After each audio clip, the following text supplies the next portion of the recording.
Thank you, Ellen. Now to continue our conversation on the craziest presidential election of our time is Fran Moran, political science professor at New Jersey City University. I'm fair in saying this is the craziest presidential election of modern time. Absolutely, beyond a doubt. It's pretty rare where you have two candidates at this stage with the high negative numbers for both candidates. There's 300+ million people in this country, yes, and these are the two running for president, and they are disliked by the majority of Americans. How did we get here?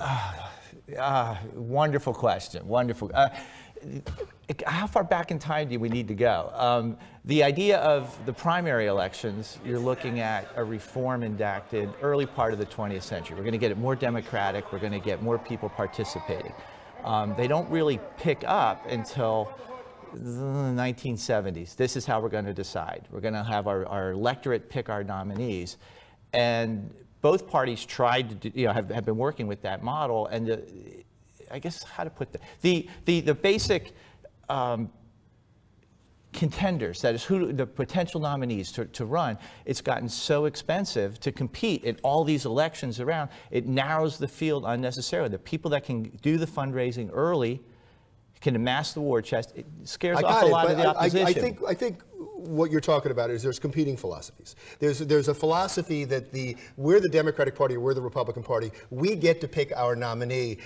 And then there's the philosophy, well, wait a second, the people should pick the nominee. Right. And there's been mistakes both times. Once Hillary announced, because she was so much well-connected inside to party leadership, it scared off a lot of potential challengers. You had Martin O'Malley, who hadn't been involved in national politics prior to that, and Bernie, who wasn't even a Democrat when he decided to announce. Knowing the advantages she had going into what was going to be a protracted process was sufficient to scare off other competition. So that's how the Democrats ended up with Hillary. On the Republican side, because it was such a wide open field, you had so many contenders, and Trump brilliantly figured out a way to run his campaign without relying on a lot of extra money. That is, he put his own money in, but using social media, using Twitter, getting all that free media. And outlandish behavior. It gave him a huge advantage in the primaries. He outflanked all of them on the right, and so they end up with a candidate perhaps that is not best suited for what the whole party wants, but he had a significant enough chunk of their voters early on locked up. So that's how we got here. How do we fix it? Will both parties now look at it and go, we've got to tweak this a little bit? I think you're likely to see a bit more tweaking on the Republican side, because I think there's genuinely more discouragement over who ended up leading their party this time. There was a perception, I think, more on the Republican side that he wasn't an authentic Republican. That's not what the Democrats are facing. I think they recognize Hillary is one of them. Their issues are different. So I don't expect a lot of changes on the Democratic side.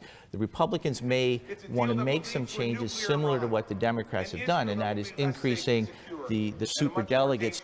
In the Democratic side, it's not a trivial number. It's a significant number, and that was one of the obstacles Bernie complained about through the process. I'm winning in delegates, but when you add the superdelegates, I'm losing. Well, yeah, that's why they're there. They wanted a mainstream candidate. Republicans don't have, they have some, but not nearly as many. And the superdelegates, in theory, can be controlled because they're part of the Democratic Party. Many of them are office holders. Many of them are Democratic leadership. Right. So when you're worried, like, what's this nominee going to do to the down ballot races in my state or in my, you want to consider that. The leaders can consider that when they're who they want to back as their nominee. The Republicans didn't have that option here, right? They didn't have enough superdelegates to try to sway the convention into a Cruz or a Rubio or somebody they perceived to be a more likely or a more palatable nominee. And yet, what the Republicans did was more of a democratic system. They may not have liked the results, but it was more democratic. It was more in line with our democracy. What the Democrats did is, seemingly, if you listen to Bernie Sanders, they had assurances. They had some assurance that it wasn't going to be someone like Donald Trump. Exactly. I think if you look, the Democratic Party was leading the move to add the primaries. They started it first. The Republicans came on late. They're about 2 electoral cycles behind. They're where the Democrats were in '80, when it's like, we got a nominee that's getting destroyed. at the national level. How do we fix that? And that's when they begin to tweak with the number of superdelegates that they're adding in. So the Republicans aren't there yet. They will likely, coming out of this election, do another soul-searching move, assuming the polls hold up. And assuming Trump loses. Yeah, assuming the polls hold up as they are. And if Trump goes down, they will try to figure out another way to prevent this from happening. And so if Hillary were to lose, you don't think they'd go back and say, wait a second, we have to get a choice of the people, somebody that people like more? No, I don't think so. I think the party leadership is content with the way that process worked. I think they would have been more concerned. Why have primaries at all? Why not just let the parties pick their nominees and say these are the two we're putting in the fight?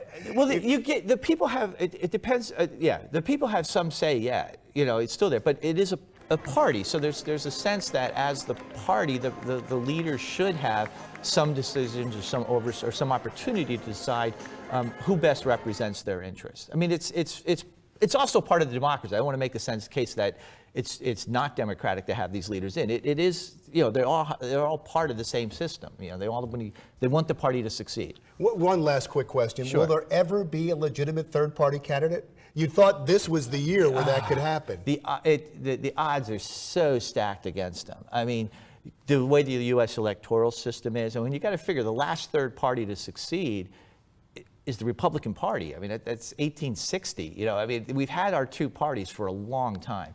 The Libertarians are the one that's usually looked at as being just on the cusp. They've been around since '72.